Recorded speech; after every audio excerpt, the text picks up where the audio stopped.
Muy buenas a todos, mis queridos soldados mecenas. Hoy vamos a contar una historia, pero no una historia cualquiera, porque hay historias que no residen en los libros, no figuran en los anales de la ciencia ni en los tratados de los grandes acontecimientos. Son historias que habitan en los márgenes, en las notas a pie de página, en el papel quebradizo de expedientes olvidados en cajas de metal oxidadas.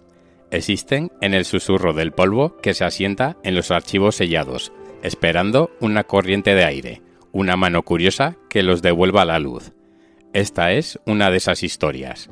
Para encontrar su origen, debemos viajar a dos épocas distintas, a una presente reciente, donde un descubrimiento casual abrió la puerta, y a un pasado turbulento, donde lo imposible pareció tomar forma.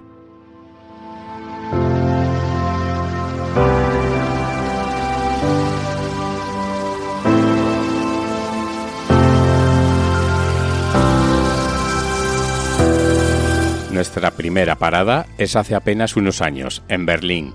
El Hospital de la Caridad, un venerable gigante de la medicina europea, se encontraba en medio de una extensa remodelación de su ala psiquiátrica más antigua.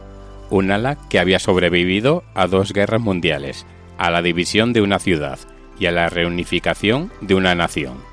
Sus pasillos, impregnados del eco de incontables tragedias y ocasionales milagros, iban a ser modernizados.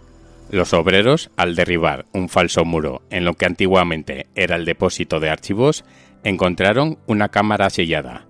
No era una cripta ni un escondite secreto, sino simplemente una sala, que por algún capricho burocrático de la posguerra había sido clausurada y olvidada.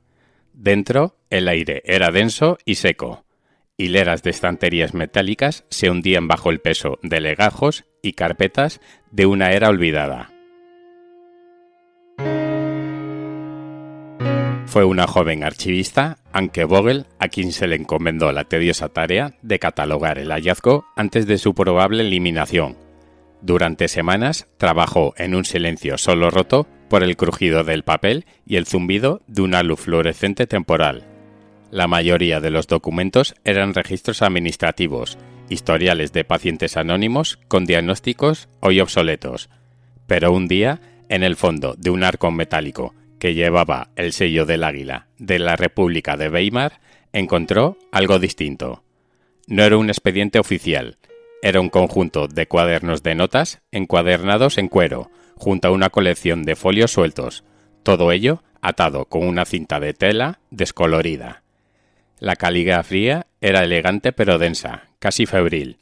El título en la primera página, escrito con una tinta que aún conservaba un profundo tono sepia, rezaba: Reflexiones sobre el caso de la paciente HS, fenomenología de una sombra ausente. El autor, Dr. Klaus Richter.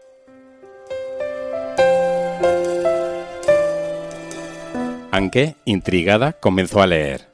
Y al hacerlo, no solo rescató una historia de olvido, sino que se convirtió en la primera persona en casi un siglo en caminar por los pasillos mentales del Dr. Richter y enfrentarse al enigma de su única y extraordinaria paciente.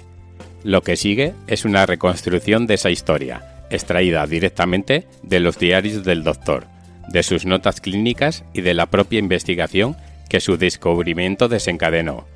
Es una historia que nos obliga a viajar a nuestro segundo destino, Berlín, 1923.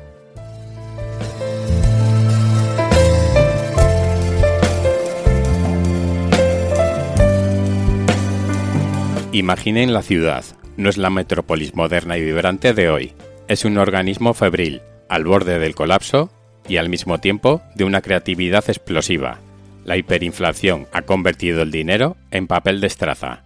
Un sello de correos cuesta miles de millones de marcos. $1 americano puede comprar un bloque de apartamentos. La gente quema billetes en las estufas porque es más barato que comprar leña. En las calles, el hambre es un espectro visible. Los Kriegsberste, los mutilados de la Gran Guerra, exhiben sus muñones y sus rostros desfigurados en las esquinas, una acusación silenciosa a una paz que se parece demasiado a la derrota. Las cocinas de la beneficencia hierven una sopa aguada que apenas sostiene la vida.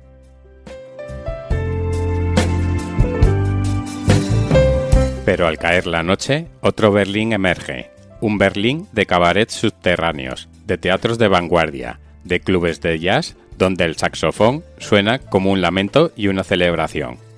Es el Berlín de la Neue Sachlichkeit, la nueva objetividad, un arte cínico y brutal que desnuda de la hipocresía de la sociedad.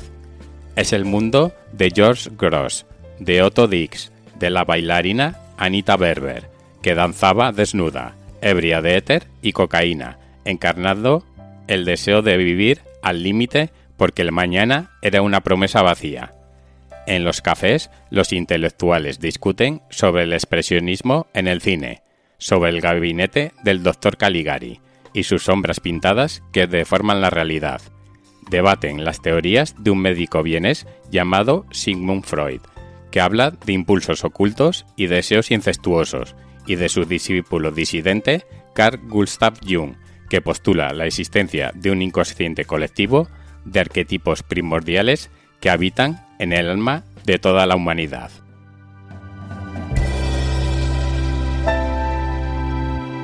Es una ciudad de fantasmas y vanguardias, de hambre y exceso, de ciencia y espiritismo. En los salones de la alta sociedad se celebran sesiones de espiritismo para contactar a los millones de muertos de la guerra. La teosofía, la antroposofía, las doctrinas esotéricas de Oriente, todo ello florece en el terreno fértil de la desesperación y la búsqueda de sentido. La razón misma parece estar en crisis. ¿Te está gustando este episodio? Hazte fan en iVoox para acceder a este y al resto de sus episodios extra desde otras aplicaciones de escucha.